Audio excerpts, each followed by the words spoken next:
치우침 없는 공정한 뉴스. 뉴스 정면 승부. 네, 뉴스 정면 승부 진행을 맡고 있는 저는 평론하는 최영일입니다. 오늘 하루 대한민국에서는 어떤 일들이 있었을까요? 오늘 있었던 주요 뉴스들을 종합해드립니다. YTN 뉴스 FM 뉴스 정면 승부 7시 뉴스 포인트입니다. 왜? 코웨이 모든 침대는 상단이 분리될까? 침대는 몸에 닿는 부분부터 오염되잖아. 아, 더러운 상단을 분리해 언제든 새 타퍼로, 그리고 전문가의 관리까지. 위생까지 책임져야 진짜 침대다. 코웨이 매트리스 케어 렌탈 1588-5200. 우리 같이 놀아요. 힘을 끼며 꿈을 차며 놀아요. 마음껏 뛰어요. 신나게 소리쳐. 오늘 더 아이답게, 내일 더 자유롭게. 넷파키즈. 도시의 여러분, 저 김연아는 평창에 있습니다. 맑고 깨끗한 강원 평창수와 함께요. 해발 680m, 평창의 깨끗함을 담은 강원 평창수로 오늘도 힘내세요. 평창 동계올림픽 공식 먹는 샘물, 강원 평창수. 연아랑 마셔요. 오늘의 주요 뉴스를 꽉 채웠습니다. 뉴스 정면 승부, 뉴스 포인트. 네, 오늘 하루 대한민국 정치권 등 우리 사회에서는 어떤 일들이 있었는지 살펴보겠습니다. 어여쁜 숙현 씨의 무서운 뉴스. 오늘 시사 칼럼니스트 이숙현 씨 나오셨습니다. 안녕하세요. 네, 안녕하세요. 네, 새정치민주연합 문재인 대표 성완종 리스트 파문에 대해서 사건의 본질은 정권 차원의 불법 정치자금이다. 특검을 요구했다고요? 그렇습니다. 문재인 대표는 오늘 긴급 기자회견을 열었습니다. 이 대통령 측근들의 불법 정치자금 수수 의혹이든 아니면 박근혜 후보 대선 캠프의 불법 대선자금 수수 의혹이든 간에 검은 돈의 입구와 출구를 명확히 밝혀야 된다. 이렇게 주장을 하면서 특검을 요구했습니다. 네. 그러면서 의혹의 당사자인 대통령 비서실장이 현직에 있어서는 진실을 밝힐 수 없고, 또 황교안 법무부 장관이 수사 가이드라인을 제시하면서 수사에 관여해도 진실을 밝힐 수 없다면서 법무부 장관 그리고 청와대 민정수석도 수사에서 손을 떼야 된다, 이렇게 함께 주장하기도 했습니다. 네. 하지만 단서가 있었습니다. 이 특검 결과 심각한 문제가 발생하더라도 우리 당은 정통성의 문제를 제기하지 않을 것이다, 이렇게 덧붙였습니다. 그렇군요. 네. 이건 좀 정부를 안심시키려는 건가요? 네, 그런 것 같습니다. 자, 문재인 대표는 또 박근혜 대통령에 대해 정치개혁과 관련해서 책임 있는 답변을 내놓으라, 이렇게 촉구했다고요? 네, 이 박근혜 대통령이 최근에 이 성완종 리스트 관련해서 정치개혁 이 단어를 여러 번 썼는데 문 대표도 같은 단어를 쓰고 있습니다. 네. 문 대표는 이런 얘기를 했습니다. 박근혜 정권과 새누리당이 진실 규명과 함께 부패 청산 그리고 정치개혁을 위한 법률적 그리고 제도적 장치를 마련해야 된다면서 박 대통령이 순방에서 돌아온 직후에 책임 있는 답변을 내놓기 바란다, 이렇게 요구했습니다. 네. 한편 노무현 정부 말기였던 지난 2007년에 이뤄진 성완종 전 경남기업 회장의 특별 사면 특혜 의혹과 관련해서요. 이 야당을 상대로 물귀신 작전을 펼쳐서는 안 된다고 주장을 했고요. 네. 이 사면 문제를 갖고 자신을 타깃으로 생각한다면 오히려 부메랑이 될 것이다, 이렇게 주장하기도 했습니다. 그러니까 이 부메랑이 지금 어디로 튈지 국민들은 초미의 관심인데 말이죠. 네. 자, 한편 그럼 여당의 김무성 대표 네. 성완종 전 회장의 특별 사면 의혹에 대해 조사를 해봐야 한다. 이게 맞불 작전인가요? 그런 것 같습니다. 오늘 문재인 대표의 그 얘기를 들은 김무성 대표 여러 가지 또 질문을 받았습니다. 네. 김무성 대표는 문재인 대표는 오늘 기자회견에서 이 더러운 돈을 받고 사면을 다룬 적이 없다, 이렇게 주장을 했는데요. 네. 여기에 대해서 김무성 대표는 떳떳하다면 그것에 대해서 조사를 한번 해보면 좋겠다, 이렇게 또 네. 맞받았습니다. 또 성완종 특사 문제는 당시 이명박 대통령 당선인을 정치적으로 고려한 사면이었다, 이렇게 주장을 한 것에 대해서도 예. 분명히 그해 12월 19일 대통령 선거 이전에 성완종 사면에 대한 서류가 있다는 것을 알고 있다. 앞뒤가 안 맞는 얘기다, 이렇게 반박하기도 했습니다. 네. 또 문 대표가 성완종 리스트 수사를 위해서 기존의 어떤 상설특검 말고 새로운 특검을 지금 요구하고 있는데요. 예. 상설특검법에 의한 특검은 언제든지 환영한다 하면서 이게 사실상 문 대표의 제안을 거부했습니다. 네, 이게 같은 특검인데 묘한 기싸움이 있네요. 네, 서로 다른 성격의 특검인 그러게 거죠. 말입니다. 네. 자, 또 성완종 리스트와 관련해서 김기춘 전 청와대 비서실장의 거짓 해명 논란이 되고 있다는 거죠? 그렇습니다. 성완종 전 회장은 사망하기 직전에 인터뷰를 가졌었습니다. 지난 2006년 9월에 김기춘 전 실장이 박근혜 대통령을 모시고 벨기에 그리고 독일에 갈 때 10만 달러를 바꿔서 롯데호텔 헬스클럽에서 전달했다 이렇게 주장을 한 바가 있었습니다. 그랬었죠. 네. 여기에 대해서 김 전 실장은 지난 14일 당시 우리를 초청한 독일의 아데나워 재단 측에서 항공료 그리고 체제 비용을 전부 부담했다 이렇게 말한 바가 있었습니다. 네. 그런데요, 이 한겨레 신문이 지난 21일 독일 아데나워 재단 측에 문의했더니 재단 측은 숙식과 교통 비용을 제공했다면서도 이 유럽을 오가는 국제 항공편에 대해서는 지급하지 않았다고 밝혔습니다. 네. 김기춘 전 실장의 해명과는 분명히 차이가 있어 보입니다. 네, 이 김기춘 전 비서실장 신문이 아주 좀 밉겠어요. 네. 예, 근데 그렇다면 네. 당시 항공료를 누가 지불했는지 해명이 나왔나요? 아직까지 극히 일부만 나왔습니다. 네. 이 당시 유력 대선 주자였던 박근혜 대통령은 아데나워 재단 초청으로 출국해서 9일 동안 일정을 소화한 바가 있었는데요. 당시에는 현직 의원 신분이었던 김기춘 전 실장을 비롯해서 네. 최경환 의원 그리고 심재엽 의원과 당시 이정현 공보특보 등이 포함되어 있었고요. 네. 또 10여 명의 취재진도 함께 동행을 했다고 합니다. 최측근이 함께 가셨군요. 그렇죠. 심재엽 의원의 경우에는 자비로 항공료를 부담했다 이렇게 지금 신문에 밝힌 것 같고요. 나머지 사람들은 아직 해명을 들을 수 없는 그런 상황인 것 같습니다. 그렇군요. 관련해서 여행자 관계자의 발언도 재밌습니다. 네. 그 2006년 9월 23일 당시에 파리행 비행기의 왕복 요금은 이코노미는 302만 원, 비즈니스는 550만 원, 1등석은 790만 원 선이었다. 그렇군요. 라고 나와 있기 때문에. 이게 이코노미 타셨을 것 같진 않은데 네. 500만 원대냐 700만 원대냐 이거 네. 궁금합니다. 비싸긴 합니다. 네. 자, 감사원 조사 결과 금융감독원이 경남기업의 세 번째 워크아웃 과정에서 특혜를 주도록 채권단에 압력을 행사한 것으로 드러났군요. 그렇습니다. 감사원에 따르면요. 이 경남기업은 지난 2013년 10월 두 차례 워크아웃에 거쳐서 이 세 번째 워크아웃을 신청한 바가 있었습니다. 네. 이 당시 워크아웃 승인을 위한 실사를 맡은 회계법인은 출자 전환이 불가피하고 이를 위해서는 대주주인 성전 회장의 지분을 2.3대 1의 비율로 무상 감자해야 된다 이렇게 보고를 했습니다. 네.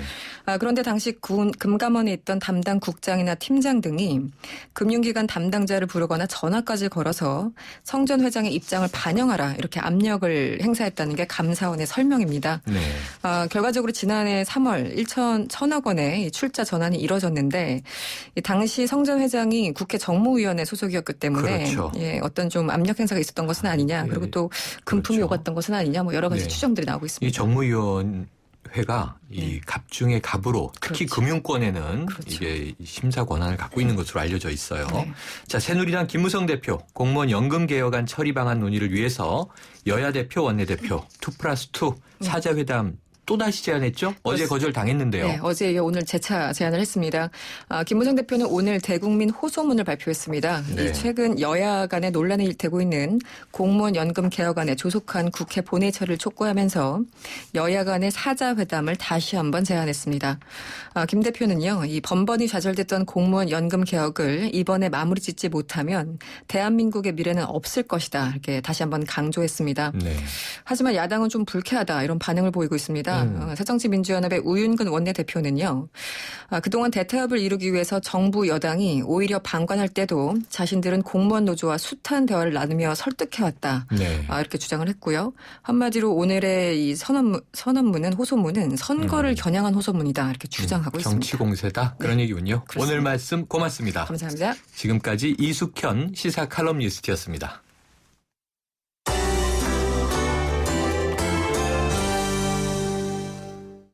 이번에는 경제 소식입니다. 경제포인트 이투데이 김희준 기자와 함께합니다. 안녕하세요.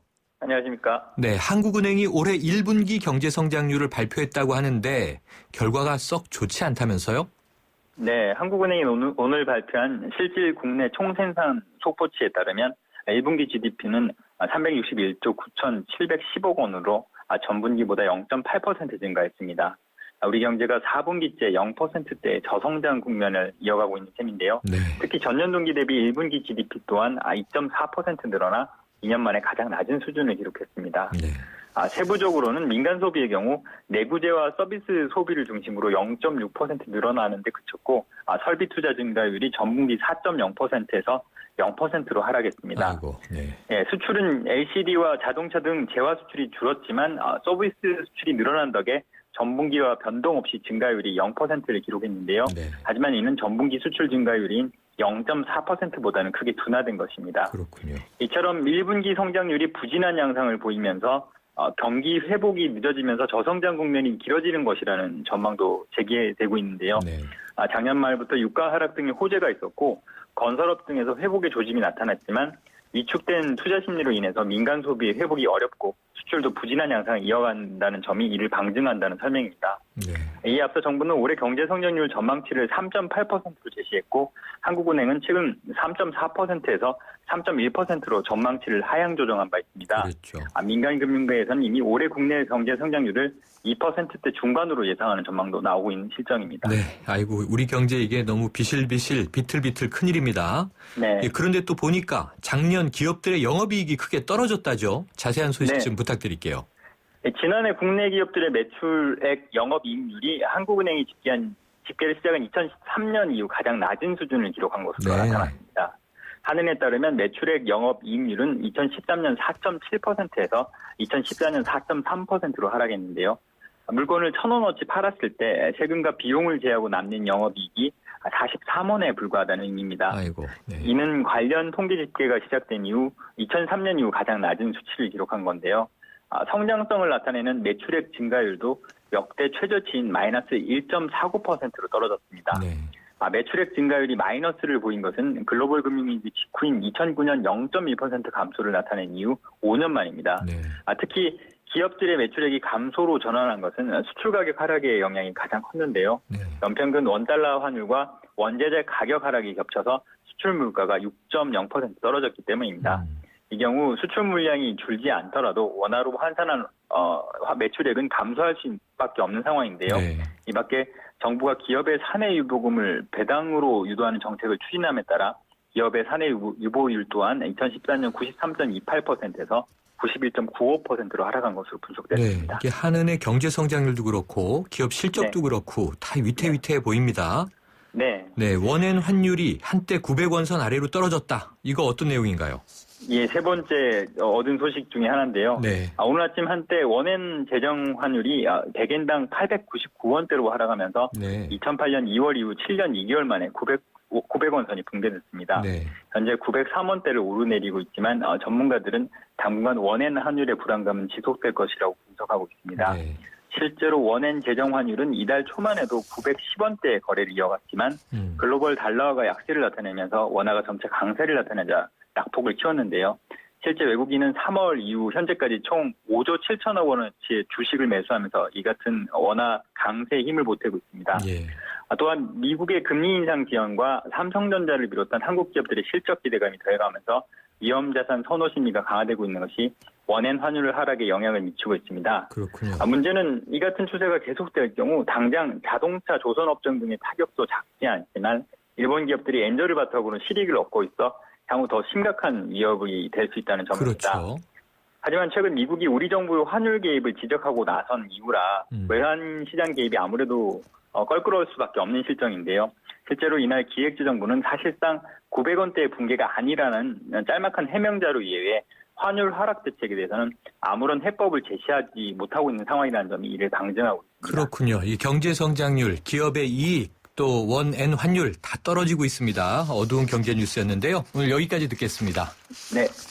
고맙습니다. 네, 지금까지 수고하십시오. 이투데이 김희준 기자였습니다.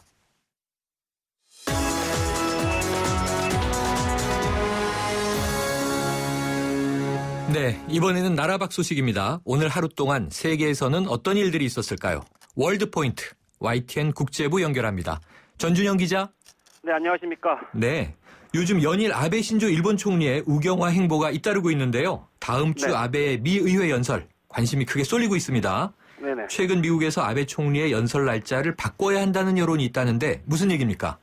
네, 이 아베 총리가 오는 29일에 이제 미국 의회에서 연설을 하기로 예정돼 있습니다. 네. 그런데 이 4월 29일이라는 날이 공교롭게도 이 태평양 전쟁을 주도했던 히로히토 일본 국왕의 생일입니다. 아, 그렇군요. 네, 최근에 이런 사실이 알려졌는데요. 이 때문에 이제 미국 내에서는 아베 총리 연설 날짜를 좀 문제가 있다, 뭐 이런 목소리가 좀 커지고 있는 그럴 수 상황입니다. 있네요. 네네. 구체적으로 좀 보면요, 미국 존스 홉킨스 대 동아시아 전문가의 데니스 헬핀 연구원이라고 있는데 네.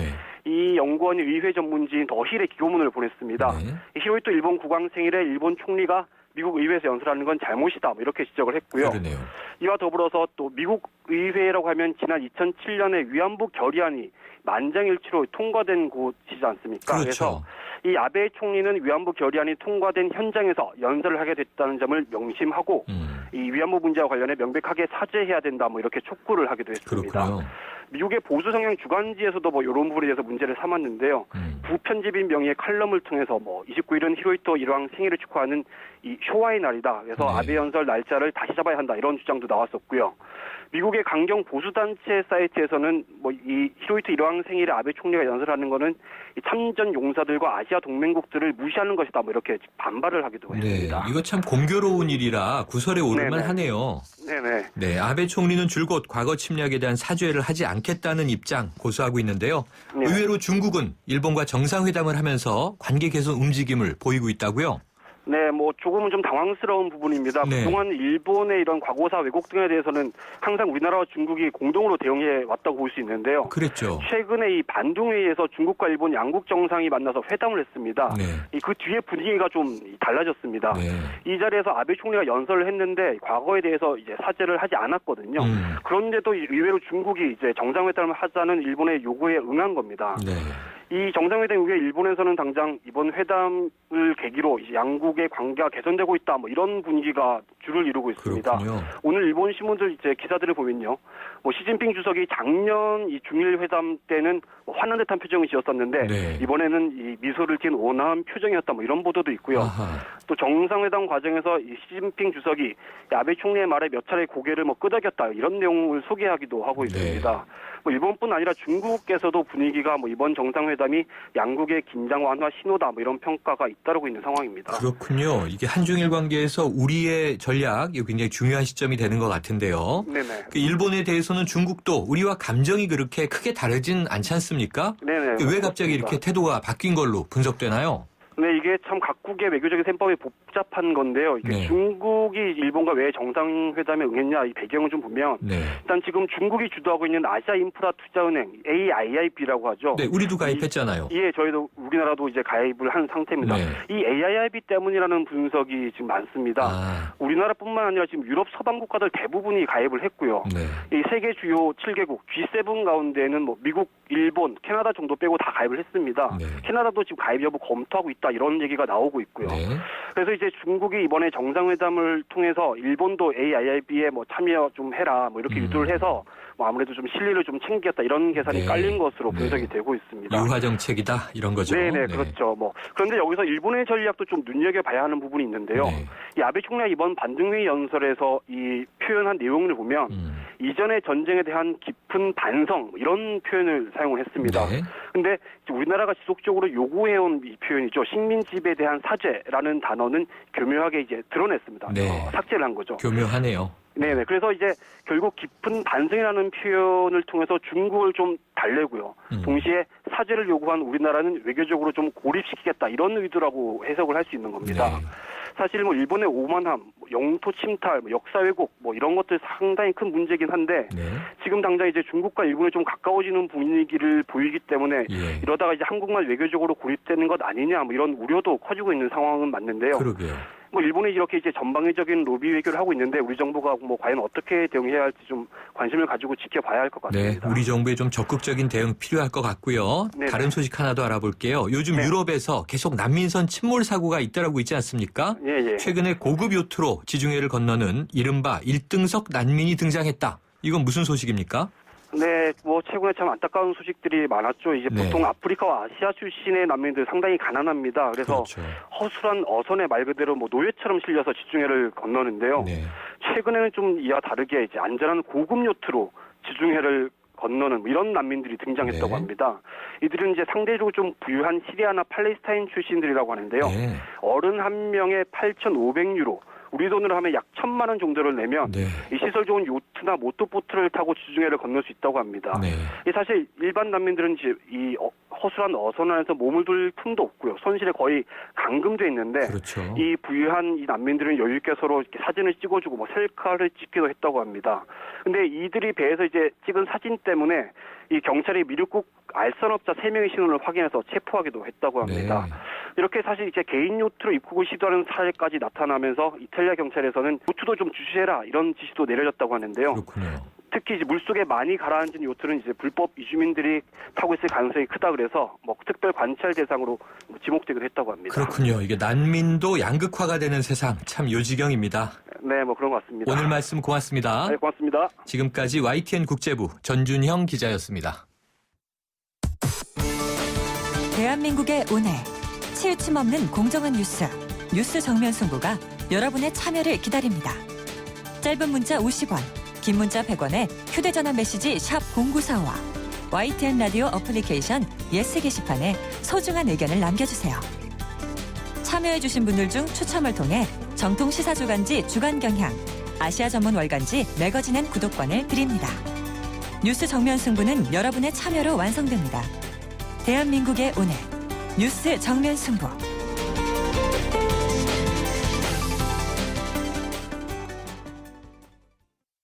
네, 환경부가 오늘 가습기 살균제로 인한 폐질환 관련해서 2차 조사 결과를 발표했는데요. 이 53명이 추가로 피해 인정을 받게 됐습니다. 이로써 가습기 살균제 폐질환 피해자는 모두 211명이 됐고요. 이 중 사망자만 92명에 달합니다. 최초 피해가 알려진 지 4년이 지나도록 조사가 계속되고 있는 상황인데요. 최예용 환경보건시민센터 소장 연결해서 자세한 이야기 들어보겠습니다. 안녕하세요, 최 소장님. 네, 안녕하십니까. 네, 먼저 이번 2차 조사는 어떤 분들을 대상으로 이루어진 건가요?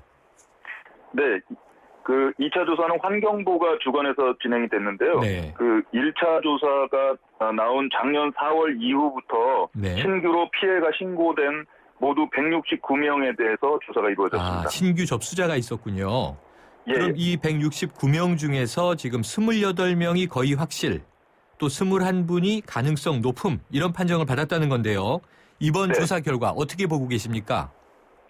네, 기본적으로 그 1차 조사, 작년에 나왔던 조사하고 그 판정 기준이 같기 때문에 네. 예, 크게 달라진 부분은 없습니다. 다만 일단 1차와 2차 조사를 모두 합해서 모두 530명이 가습기살균제로 피해를 봤다 이렇게 네. 신고가 된 거고요. 아, 수가 많이 그중에 늘었군요. 사망자만 140명이나 됩니다. 엄청난 숫자가 지금 그 확인이 되고 있는 셈인데요. 네, 문제는 그 이런 이제 금방 말씀하신 거의 확실, 뭐 가능성 높음 이런 것들이 네. 가습기 살균제를 쓴 것이 확실하기 때문에 예. 모두 다 관련성은 있는 거고, 다만 그로 인한 건강 영향이 어느 정도 경이냐 아니면 중하냐 하는 그런 판단으로 이렇게 이루어져야 되는데 네. 지금 정부 조사 결과는 마치 가습기 살균제와 관련성이 확실하게 있다, 관련성이 낮다 이런 식으로 네. 해석이 가능하게끔 판정이 되기 때문에 좀 문제가 있습니다. 맞습니다. 그렇게 받아들여지거든요. 지금 말씀하신 대로 그렇다면은 지금 가능성이 낮다 이렇게 판정받은 사람은 현재 아무 지원도 받지 못하는 건가요? 그렇습니다. 그 거의 확실과 가능성 높음 이렇게 1단계, 2단계에 해당하는 판정을 받은 사례들만 정부가 네. 의료 비용하고 사망한 분의 경우에는 장례비를 이제 지급을 하고 그것도 네. 물론 이제 나중에 재조사로부터 구상권을 받는 거고요. 네네. 지금 말씀하신 가능성 낮음 3단계와 가능성 거의 없음 4단계에 대해서는 지원하는 게 거의 없습니다. 네, 아무런 지원이 없다. 그렇다면 이제 추가 판정을 받았다 하더라도 거의 확실이나 가능성 높은 판정을 받은 분들에 대해서만 지금 이제 의료비 지원하고 장례비. 지금 530명 중에 아까 140명이 사망했다고 말씀하신 거죠? 예. 굉장히 지금 사망률이 높은, 치사율이 높은 그런 상황이네요. 그렇습니다. 이렇게 많은 피해자가 신고된 사례도 없고요. 그중에 네. 사망률이 이렇게나 높은 그러한 뭐 환경성 질환이나 직업성 분야도 역시 마찬가지고 그렇습니다. 근데 문제는 지금 가능성 낮은 3단계와 4단계의 네. 그 사망자가 무려 거의 한 50명 넘게 지금 그쪽에 배치가 이렇게 판정이 돼 있다는 사실이에요. 사람들이 죽었는데 그 부분도 가습기 살균제와 관련이 낮거나 없다라는 식으로 이제 판정이 됐다는 게 문제입니다. 말씀드린 대로 이분들은 모두 정부 조사에서 가습기 살균제를 쓴 것으로 확인이 됐거든요. 네. 그럼 이번에 지난해 4월 이후 2차 조사라고 말씀 주셨는데 지난해 초에 발표됐던 1차 조사는 이 질병관리본부가 진행했었잖아요. 그렇습니다. 그럼 1차, 2차 다 조사 방법은 동일한 겁니까? 그렇습니다. 크게 다르지 않습니다. 1차 때 마련해 놓은 그런 그 단계별 판정 기준이 2차에도 거의 그대로 적용이 됐고요. 네. 다만 2차 때는 이제 점점 그 시간이 갈수록 오래된 사례들이 많이 있고 네. 그래서 그 의료 기록이나 이런 부분들이 이제 충분치 않은 걸 고려해서 임상 부분이 조금 더 많이 비중을 뒀다. 이 정도의 차이가 있을 뿐 기본적으로 판정 근거는 같습니다. 그렇군요. 그럼 지금 어쨌든 다소 문제는 있어 보이는데 이 결과와 지원 방식에 대해서 피해자와 가족들은 이 결과에 대해서 어떤 입장 보이고 있습니까? 네, 상당히 받아들이기 힘들다는 그런 반응들을 보이고 있습니다. 네. 앞서 말씀드린 대로 이분들은 모두 환경부나 정부 조사에서 가습기 살균제를 쓴 것은 맞아요. 전부 확인이 됐어요. 그렇다면 관련성은 모두 있다고 봐야 한다. 다만 그로 인한 건강 피해가 제출된 의료 기록에 의한 그런 판단이 어떤 사람은 사망, 어떤 사람은 굉장히 위중한 그런 상태 또는 폐이식을 했고 어떤 사람은 또 상대적으로 경증 또 어떤 사람들은 판단하기 어려운 경우도 적지 않습니다. 예를 들어서 가습기 살균제를 사용하기 이전에 다른 질병이 있던 분이 어떤 환자가 가습기 살균제를 씀으로써 그 질환이 더 악화된 경우나 네, 또 그렇군요. 장기적인 어떤 사용 과정에서의 그런 만성적인 영향이나 또는 태아 때 뱃속에 아이가 있을 때 산모가 사용을 했는데 태아가 건강이 안 좋은 상태로 태어났다. 네. 이거 과연 관련성이 있느냐 없느냐 현재로서는 알 수 없거든요. 맞습니다. 그렇다면 연구를 통해서 근거를 확보한 다음에 판단을 해야지 어떻게 지금 단계에서 가능성이 낮거나 없다고 할 수 있느냐 이런 지적들을 하고 있는 겁니다. 그럼 좀 너무 이제 속전속결로 가는 것에 대해서도 좀 불만이 제기될 수 있겠네요. 그렇죠. 네, 그럼 이게 지금 1차 조사 결과에 이의를 제기한 분이 60명 정도 나왔던 것 같은데 2차 조사에 포함해서 아마 재조사가 이루어졌나 봐요. 그렇습니다. 그 결과는 어떻게 나왔습니까? 네, 모두 6명의 사례가 한 단계씩 그 등급이 상향 조정됐는데요. 이 경우는 1차 조사 때 제출되지 않았던 의료 기록이 추가로 제출되면서 이제 판단이 보완이 된 겁니다. 그런데 이렇게 등급이 조정된 사례가 60명 중에 6명이니까 10%밖에 되지 않고요.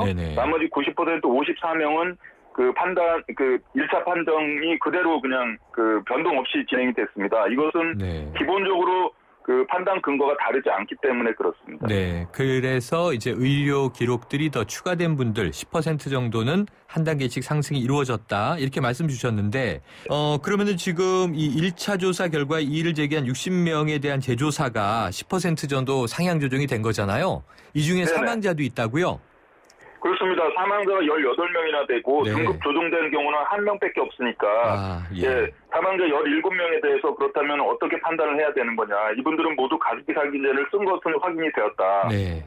결국은 지금 판단하기 어렵다면 유보를 하고 좀 더 판단 근거를 확보하고 연구한 다음에 판단해도 늦지 않은데 이렇게 성급히 판단을 내려버리면 나중에 또 되돌릴 수 없지 않느냐. 이런 게 지금 지적사항이죠. 지금 이제 나와 있는 얘기를 보니까요. 환경부에서는 올해 말까지 3차 피해조사 신청을 받고 판정을 마무리한다. 이런 이야기가 들리는데 이후 조사가 어떻게 이루어져야 된다 생각하십니까? 네. 그 질병관리본부가 처음에 이 사건을 조사하면서 도대체 얼마나 많은 사람들이 가습기 살균제를 썼는지 조사를 해보니까요. 2011년 이전에 매해 겨울에 최대 800만 명 이상의 그런 국민들이 가습기 살균제를 썼어요. 그것도 10년, 14년, 15년 이렇게 넘게 진행이 됐었거든요. 그렇다면 굉장히 오랫동안 상당히 많은 국민들이 가습기 살균제로 인해서 피해를 봤을 것으로 지금 추측이 되고 그렇다면은 굉장히 적극적으로 피해자들을 찾아내는 그런 노력을 해야 한다. 가습기 살균제라는 것이 한 3, 4천 원짜리 현찰로 사서 쓰고 버리는 일회용품 같은 것이기 때문에 적지 않은 사람들은 내가 그걸 썼는지 안 썼는지 그것 때문에 도대체 우리 가족 또는 우리 어머니 또는 우리 아이가 그때 다치거나 죽었는데 그랬는지 그 관련성을 알기가 어렵거든요. 지금 말씀하신 대로 이게 800만 명 정도의 국민이 한 10여 년 동안 이 가습기 살균제를 써온 것으로 추정이 되는데 그중에 1차, 2차 이게 여기에 대해서 지금 조사를 받은 사람은 530명에 불과하다는 얘기지 않습니까? 그렇다면은 저희의 일반적인 상식으로는 의료보건 당국이나 아니면 이 가습기 살균제 제조업체들이 더 적극적으로 말씀하신 대로 이 피해 사례들을 찾아 나서야 되는 게 아닌가요? 지금 어떻게 하고 있는 겁니까? 그런 제기를 하고 있는데 사실은 환경부가 작년 말로 피해 접수를 끝내려고 했었어요. 그거를 이제 저희도 문제 제기하고 국회에서도 뭐라고 해서 올해 말로 연장을 했는데 사실 그냥 연장만 해놨지 적극적으로 피해자를 찾으려는 노력을 거의 하지 않습니다. 네. 이게 지금 가습기 살균제의 유해성이 세상에 알려진 지 이제 4년이 지났습니다. 긴 시간 피해자들의 고통 받고 있는데 이거 정말 안타까운 일인데요. 오늘 말씀 여기까지 듣겠습니다. 감사합니다. 감사합니다. 네, 지금까지 최예용 환경보건시민센터 소장이었습니다.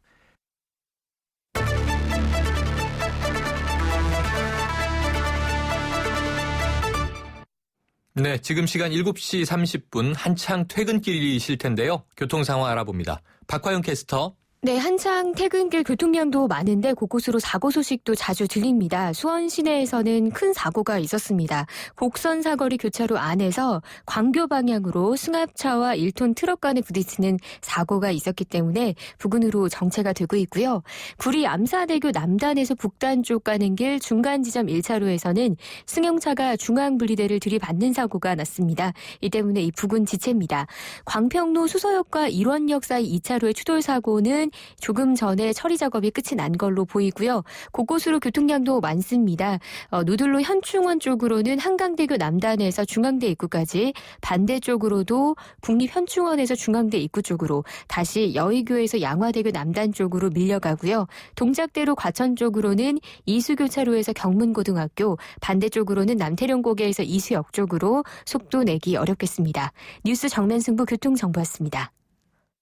이성민 선배님, 고민 있으세요? 요즘엔 은퇴도 빠르고 또 내가 아프면 애들이 고생이고 어떡하지 현빈 씨? 그러니까 받아야죠. 삼성생명 골든밸런스 통합자산 분석 컨설팅. 보장부터 은퇴까지 인생 자금의 황금 비율을 맞춰주거든요. 그래? 어떻게 받지? 삼성생명 컨설턴트와 상의하세요. 안녕하세요. 차승원입니다. 제가 문제 하나 낼게요.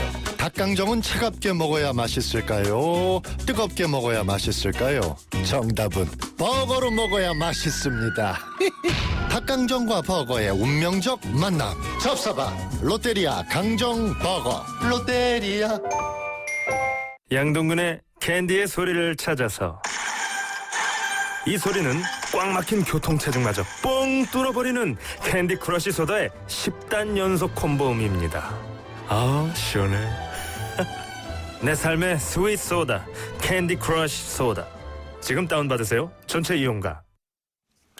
네, 오늘 여러분께 드린 뉴스 생각하기 주제, 말도 많고 탈도 많은 대통령 특별사면, 법 개정이 필요하다고 생각하십니까? 525 하나님, 법 개정은 반드시 필요합니다. 대통령의 보은성 사면만 되풀이되는 악습의 연속입니다. 차라리 여론조사만으로 사면을 하면 어떨까 합니다. 기발한 의견 주셨습니다. 다른 분들 의견 기다리겠고요. 뉴스 정면승부 잠시 후 4부에서 뵙겠습니다. 서양 고전음악을 완성시킨 천재 작곡가 악성 베토벤. 그의 음악적 잠재력을 일깨워준 사람은 스승인 크리스티안 네페 선생님이었습니다. 네페 선생님은 지루한 이론과 반복적인 연습을 강요하지 않았습니다. 이탈리아와 프랑스, 독일의 유명한 오페라를 감상할 기회를 마련했고, 어린 베토벤이 음악에 대해 더 깊이 느끼고 생각할 수 있도록 이끌었습니다. 가르치는 것이 아니라 깨우치는 교육, 아이들의 잠재력을 활짝 꽃피우는 우리 교육의 희망입니다. 이 캠페인은 I am the key, 눈높이 대교와 함께합니다. 계절의 여왕 5월, 가평 자라섬에서 아주 특별한 무대가 펼쳐집니다. 국내 최대 야외 무대에서 펼쳐지는 아름다운 공연과 화려한 불꽃놀이의 강연. 2015 자라섬 불꽃축제. 티켓 문의는 인터파크 1544-1555.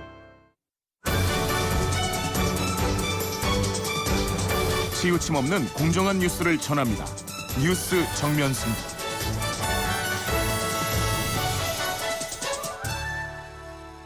네, 말도 많고 탈도 많은 대통령의 특별 사면 법 개정이 필요하다고 생각하십니까?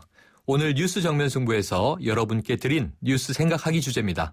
아직 참여하지 않으신 분들은요. 짧은 문자 50원, 긴 문자 100원, 우물정 0945번으로 보내주시면 되고요. YTN 라디오 앱 예스 게시판에도 의견 남겨주세요. 추첨을 통해서 정통 시사 주간지 주간 경향, 아시아 전문 월간지 매거진 N 구독권 드립니다. 뉴스 정면 승부 4부 들어갑니다. 점점 따뜻해집니다. 당신을 향한 SM5의 마음도. 올봄 SM5가 마련한 따뜻한 혜택. 프리미엄 세단 SM5를 36개월 2.9% 금리 혜택으로 특별하게 만나보세요. 4월 한 달간. Better and different. SM5 Nova. 네, 고객님 114입니다. 무엇을 도와드릴까요? 회사가 강남역 근처인데요. 좋은 방 좀 찾아주세요. 고객님, 방구할 땐 부동산 114에서 만든 방콜을 사용해보세요. 네? 방콜이라고요? 원룸 투룸 오피스텔 구하실 땐 지금 바로 스마트폰으로 방콜을 다운로드 받으세요. 원룸 투룸 오피스텔 방구할 땐 방콜. 방구할 땐 방콜. 바리스타 공유의 초간단 카누 레시피 공유. 카누 싱글샷을 만든 후 따뜻한 우유를 부어주면 부드러운 카누 라떼 완성. 카누라면 어떻게 즐겨도 맛있으니까. 세상에서 가장 작은 카페 카누. 카누 홈페이지에서 더 많은 레시피와 만나세요. 교촌치킨 모델 이민호입니다. 야구장에선 역시 교촌이죠. 교촌이네? 교촌! 야, 교촌이다! 와, 사람들이 다 모여드네요. 교촌 법칙 1. 만유 인력의 법칙. 사람들은 교촌을 중심으로 끌린다. 1577-1991 교촌치킨.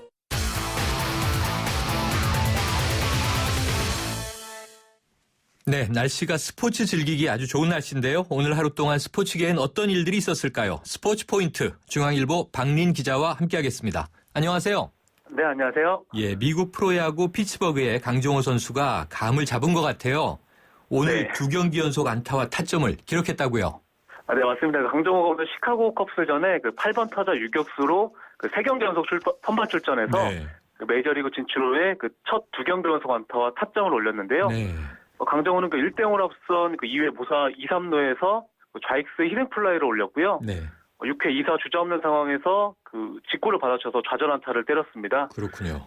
네, 어제 3타점 2루타를 친 강정호는 시즌 타율을 19타수 4안타, 2할 1푼 1리까지 끌어올리면서 4대3 승리에 힘을 보탰고요.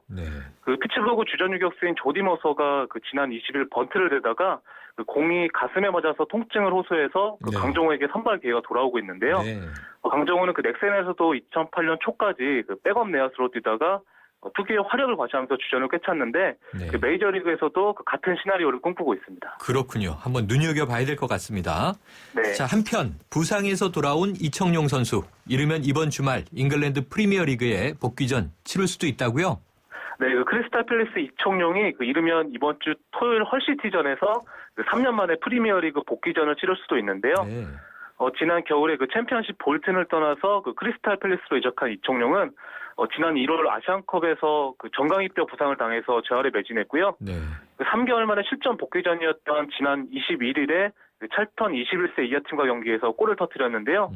이청용은 몸 상태가 매우 좋고 이번 주말 헐시티전에서 출전하기 희망한다고 말했고요. 이소트 이군 감독 역시 의료진 허락만 있으면 이청용은 당장 프리미어리그에 나설 수도 있다면서 복귀가 임박했음을 알렸고요. 좋은 소식입니다. 네, 이청용이 3년 만에 프리미어리그 복귀를 눈앞에 두고 있습니다. 네, 자 오늘 새벽에는 유럽 프로축구 챔피언스리그 8강 2차전 2경기가 열렸는데요. 결과 어떻게 나왔습니까? 네, 스페인 레알 마드리드가 유럽 챔피언스리그 8강 홈 2차전에서 지역 라이벌인 아틀레티코 마드리드를 1대0으로 꺾었는데요. 후반 43분에 에르난데스가 결승골을 터뜨렸습니다. 8강 원정 1차전에서 득점 없이 비겼던 레알 마드리드는 1, 2차전 합계 1대0으로 5시즌 연속 4강에 올랐고요. 그렇군요. 또 다른 8강 2차전에서는 이탈리아 유벤투스가 프랑스 AS 모나코와 0대0으로 비겼고요. 1차전에서 1대0으로 승리했던 유벤투스는 1, 2차전 합계 1대0으로 앞서서 12년 만에 4강에 올랐습니다. 어제 독일 바이에른 뮌헨과 스페인 바르셀로나가 4강에 선착해서 올 시즌 대회 4강에는 스페인 2팀, 독일 1팀, 이탈리아 1팀이 올랐습니다. 이제 결승을 향해서 흥미진진하군요. 오늘 네. 말씀 여기까지 듣겠습니다. 고맙습니다. 네, 감사합니다. 지금까지 중앙일보 박린 기자였습니다.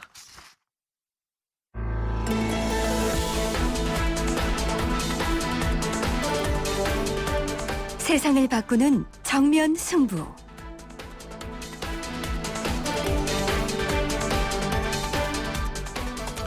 네, 원래는 아주 아름다운 바다죠.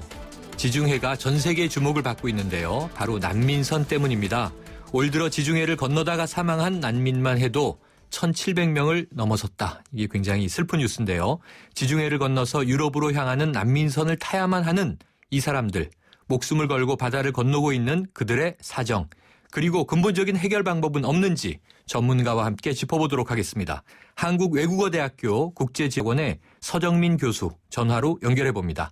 안녕하세요. 예, 안녕하세요. 네, 지중해를 건너서 유럽으로 향하는 난민들, 주로 어느 지역 출신들인가요?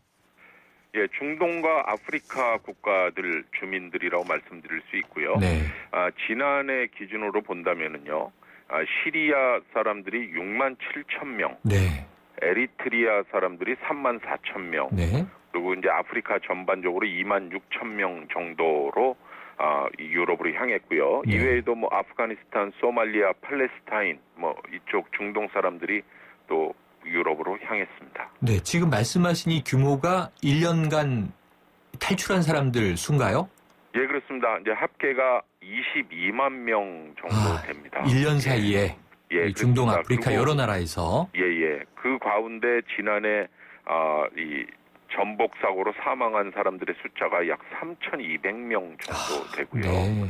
그리고 이제 더욱더 문제는요. 현재 리비아에서 밀항을 대기하는 사람들의 난민의 수가 100만 명이 넘습니다.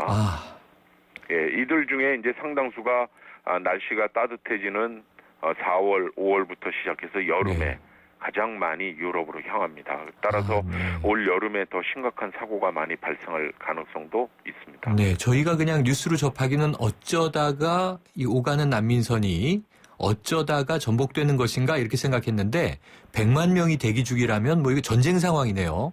네네, 그렇습니다. 이 주로 어떤 경로를 거쳐서 어떤 방법으로 난민선에 오르게 되나요? 아프리카 중동에서 유럽으로 가는 그 길은 세 가지 루트가 있는데요. 네. 첫 번째는 모로코에서 출발하는 겁니다. 예. 모로코의 그 멜리아라는 곳에서 스페인 말라가로 가는 루트가 있고요. 네. 또 시리아를 떠나서 터키를 거쳐서 에게해를 지나서 그리스로 가는 방법이 있고요. 그 중에서도 이제 가장 세 번째 방법이 가장 이제 선호되고 있는 부분인데요. 리비아 항구 트리폴리를 떠나서 이탈리아의 람페두사 섬으로 가는 방법인데요. 네. 최단 루트입니다. 그렇군요. 거리가 짧으니까. 예. 트리폴리에서 람페두사까지 약 220km 정도밖에 되지 않기 때문에요. 동력선으로 뭐 하루 이내에 왔다 갔다 할 수 있는 거리이고요. 리비아를 탈출해서 이탈리아로. 네. 예. 이들 난민들이 대부분 뭐 수천 킬로를 이동해서 온 사람들이기 때문에 어쨌든 뭐 반나절이면 갈 수 있는 이 트리폴리를 리비아를 가장 선호하고 있습니다. 그렇군요. 이게 이탈리아 남단의 람페두사 섬은 지난해에 이제 방한했던 프란치스코 교황이 취임 후에 처음 방문했던 지역이기도 한데요. 네네, 그렇습니다. 그 때문에 거기에 난민촌이 지금 활성화돼 있는 거군요. 네네, 그렇습니다. 네, 그러면 지금 이제 전해지는 안타까운 뉴스 속에서 난민선 안의 상황이 21세기라고 보기에는 참 끔찍할 정도로 노예선이다 이런 표현도 나오던데요. 이 상태가 매우 열악하고 승선 인원 초과는 너무 일상다반사라고 하는데 어떤 지경입니까? 예, 뭐 한마디로 말씀드리면 뭐 안전 수칙은 없습니다. 네. 그렇죠? 이 난민선에 타는 사람들은 이제 짐으로 간주가 되고요. 예. 그래서 한 명이라도 더 태우기 위해서 뭐 개인 짐, 뭐 큰 가방 같은 거는 다 뭐 압수당하게 되고요. 네. 먹을 것이나 물병조차도 이제 휴대하지 못하게 하는 것이 이제 상당히 뭐 다반사입니다. 네. 그리고 이제 가장 중요한 것은 이 난민선을 관리하는 이 범죄 조직들이 뭐 상당히 그 강압적으로 이 난민들을 좀 관리를 하고요. 말을 안 들으면 그냥 바다에 밀어버린다고 합니다. 네. 그리고 이제 뭐 피부 색에 따라서 흑인들은 이제 아래쪽 짐칸에 싣고 또 이제 좀 유색 인종, 돈을 더 많이 낸 사람들은 갑판 쪽에 싣기 때문에 만약에 사고가 발생하게 될 경우 구조될 수 있는 사람은 이제 바깥에 나와 있는 사람들이죠. 네. 그래서 이번에도 이제 대부분 구조된 사람들이 중동 출신입니다. 아프리카 흑인들보다는 네. 돈을 더 많이 낸 사람들이 구조되는 좀 마음이 아픈 그런 상황들이 벌어지고 있습니다. 그러니까 지금 이제 말씀 주신 범죄 조직이 일종의 난민 브로커들 역할을 하면서 또 이 난민들에게 그 없는 살림에 도망을 가는데 또 이 돈을 뜯어내는 거겠죠? 네네, 그렇습니다. 난민들 대상으로 이제 불법적으로 돈을 버는 이 조직도 있는 것이고요. 그런데 지금 시리아, 예를 들어서 아까 말씀 주신 여러 나라 중에 자국 상황이 어떻길래 이렇게 전쟁통처럼 난민들이 죽음을 무릅쓰고 지중해를 건너는 겁니까? 네, 시리아는 뭐 한마디로 말씀드리면 이제 내전 상태인데요. 네. 근데 이것이 이제 단순한 뭐 내전이 아닙니다. 네. 시리아 정부군과 반군 사이에 내전이 진행되고 있는데요. 네. 특히 이 반군 지역을 이슬람 과격 세력인 이슬람 국가, 즉 IS가 이제 장악을 하고요. 그렇죠. 거기 있죠. 예. 지금 최근에 가장 뭐 테러를 많이 일으키는 집단이죠. 네. 근데 이 IS가 뭐 외국인들 참수하고 화형시키는 것은 우리 언론에 지금 나오고 있는 것은요. 그렇죠. 빙산의 일각입니다. 네. 이보다 한 2,000배 많은 정도의 네. 사람들을 학살하고 있어요. 그러니까 이 IS는 이슬람 조직임에도 불구하고요. 다른 이슬람 신자들이라고 하더라도 자신들의 어떤 그 통치에 거부하게 되면 그냥 참수해 버립니다. 그러니까 이 뭐 IS나 이런 강력한 뭐 이슬람 통치에 반발하는 사람들은 뭐 더 이상 이 시리아에서 남아서 살 수가 없기 때문에 뭐 시리아 사람들이 지금 어떤 방법을 동원해서라도 지금 이 자국을 떠나고 있고요. 네.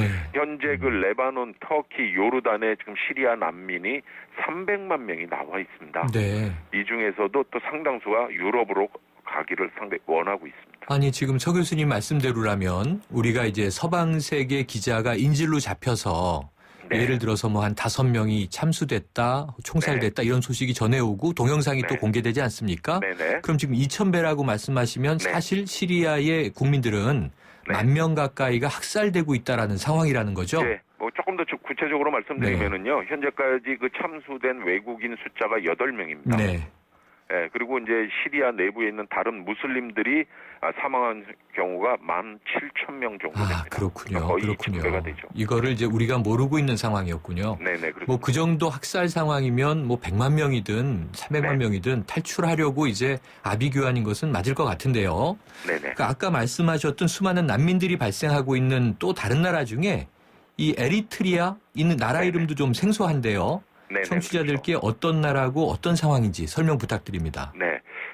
에리트리아라는 나라는 그 아프리카 동북부, 즉 아프리카의 뿔이라는 좀 튀어나오고 있는 그 지역에 있는 나라이고요. 네. 수단과 에티오피아 사이에 있는 그런 나라입니다. 네. 그런데 이곳에도 30년 동안 지금 내전이 지속되고 있어요. 네. 여기에 이 가뭄, 뭐 이런 것들까지 겹치면서 좀 물 부족입니다. 사람들이 마실 물이 없어서 지금 탈출하고 있는 거고요. 지금 에리트리아의 사막 지역에서는요, 물이 금보다 비싸고 귀하다라는 말이 나올 정도로 사람들이 실질적으로 살 수 없는 지역이기 때문에 상당수 그 사막에 거주하고 있던 유목민들이 나라를 버리고 주변 국가를 통해서 리비아로 몰려들고 있고요. 이 리비아를 통해서 지금 유럽으로 향하고 있습니다. 네, 그러니까 리비아의 트리폴리 항에서 이제 마구 밀항이 이루어지고 있는 것인 것 같은데 지금 이 리비아는 우리가 중동 붐이 일었을 때 그 카다피라고 하는 독재자가 통치하는 나라로 좀 익숙한 나라 아닙니까? 네네, 그렇습니다. 근데 여기도 카다피가 이제 사망한 이후 불안한 정치 상황이 이제 난민 문제의 한 몫을 거들고 있는 것 같은데요. 리비아 상황은 어떻습니까? 예, 2011년 초에 반정부 민주화 시위가 일어났고요. 그랬었죠. 또 단기적인 내전이 발생했고요. 네. 결국은 카다피가 사살되면서 반군이 승리를 했습니다. 네. 그러나 지금 4년이 지났음에도 불구하고 정부가 출범을 제대로 못하고 있고요. 지금 수십 개 부족이 난립해서 자신들의 이권과 이익을 좀 확대하기 위해서 서로 충돌을 하고 있고요. 정부도 두 정부가 들어서 있습니다. 동부에도 정부가 하나 들어서 있고요. 서쪽에도 또 정부가 하나 들어서 있어서 뭐 한마디로 말씀드리면 제2의 내전 상태가 이어지고 있다라고 말씀드리고 있고요. 이 같은 이제 정치 공백 또 혼란 상황에서 IS 테러 세력이 지금 리비아에 빠르게 영향력을 확대하고 있습니다. 이미 그 동부 지역에서 이 동부 지역을 장악하고요. 지금 서부로 좀 나아가고 있고요. 네. 이 과정에서 뭐 이집트 기독교인 21명을 동시에 참수하는 사건도 있었고요. 네. 또 며칠 전에는 이디오피아 그 기독교인 31명을 네. 참수하고 또 총살하는 것을 또 동영상을 공개했을 맞습니다. 정도로 외신으로 나왔죠. 예, 그렇습니다. 그 정도로 뭐 무법 상태라고 볼 수 있는데요. 네. 이 리비아로 이렇게 해서 이제 많은 그 난민들이 모여드는 이유는 저도 뭐 리비아를 여러 차례 가봤습니다만은 도로가 지나는 곳에는 뭐 검문소가 있습니다만은 그 이외 지역은 뭐 철조망이나 철책 같은 게 없어요. 네. 그냥 국경이 그냥 완전히 뚫려 있기 때문에 난민들이 뭐 계속해서 뭐 쉽게 몰려들 수 있는 그런 나라가 돼버렸습니다. 그렇군요. 그럼 지금 말씀 주신 대로 이게 내전 때문에 또 뭐 전국 불안 때문에 마실 물이 없어서 학살의 공포, 탈출하는 것은 이해가 되는데 이 결국은 탈출해서 어디서 어떻게 정착할 것이냐가 중요한 문제 아니겠습니까? 네네, 그렇습니다. 그래서 난민선을 타고 지중해를 건너는 이 사람들, 이들의 목적지, 또 그들의 어떤 삶의 목적 이런 것들은 어떻게 좀 이어지고 있나요? 네. 저도 뭐 리비아에 뭐 갔을 때 난민들을 많이 만났었습니다. 네. 뭐 유럽으로 가기를 기다리는 난민들을 만나고 제가 뭐 인터뷰를 해봤을 때는 대부분 가장 가고 싶어하는 나라들은 북유럽 국가들입니다. 아, 네. 예, 스칸디나비아 반도라든가 뭐 이쪽 지역을 좀 많이 가고 싶어하는데요. 스웨덴, 노르웨이 등등 해서. 네네, 그렇습니다. 그런데 이제 좀 중요한 게 하나 있어요. 네. 이 난민 조약이 있습니다. 유럽에서 이제 만들어낸 조약이 이제 하나 있는데요. 네. 난민은 최초에 도착한 나라에서만 망명을 신청할 수가 있습니다. 그런 이거는 이제 또 우리가 규정이 있군요. 네. 더블린 규정이라고 하는데요. 네. 그래서 결국은 이제 실제로는 북부 지역으로 가고 싶습니다만은 남부 유럽에 있는 국가들, 그리스, 스페인, 이탈리아에 상당 기간 머물러야 하는 그런 이제 상황입니다. 네. 이게 루트가 또 쉽지 않군요.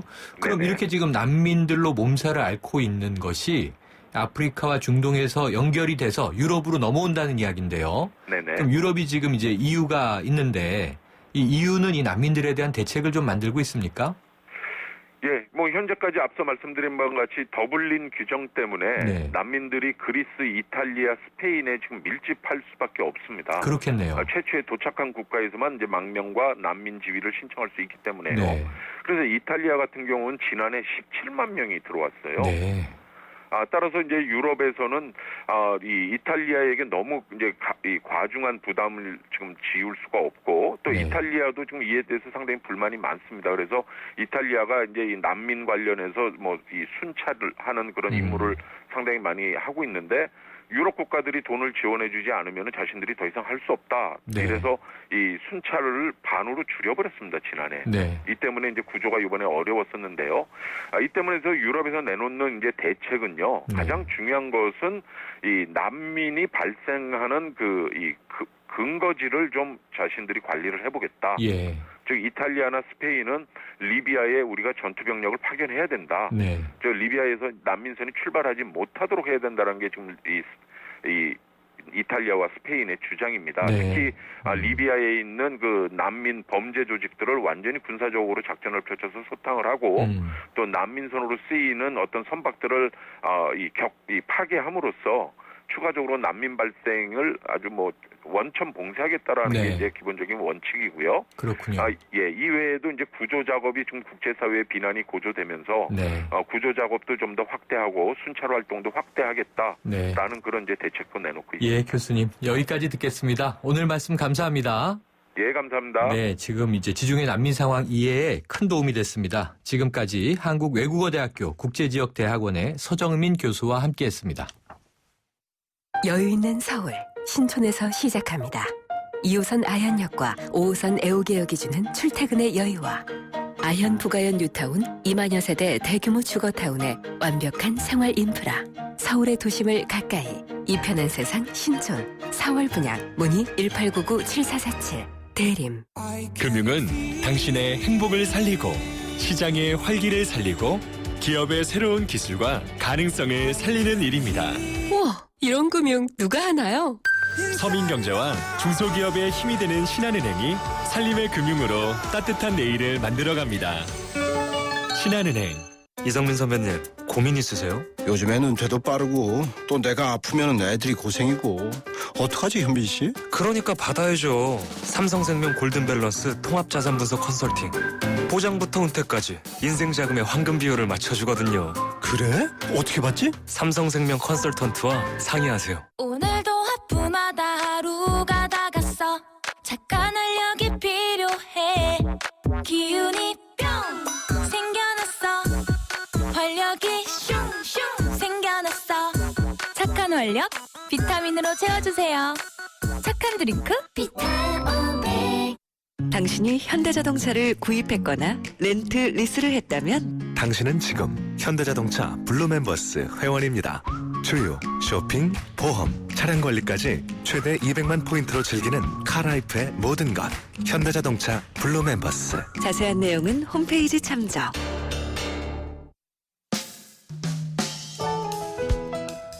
네, 대통령의 특별 사면 법 개정이 필요하다고 생각하십니까? 7610님, 억울한 죄를 지은 사람에 대한 관용으로 베풀던 사면이 너무 악용되는 것 같습니다. 심사를 공개적으로 까다롭게 하는 게 낫지 않을까 싶습니다. 이런 의견 주셨습니다. 오늘 의견 보내주신 분들 중에서요, 휴대전화 끝자리 7610번님께 주간경향, 5630번님께 매거진 N 구독권 보내드리겠습니다. 자, 오늘 이제 여기까지고요. 내일 불금입니다. 오늘 좋은 저녁 보내세요. 지금까지 뉴스 정면승부였습니다.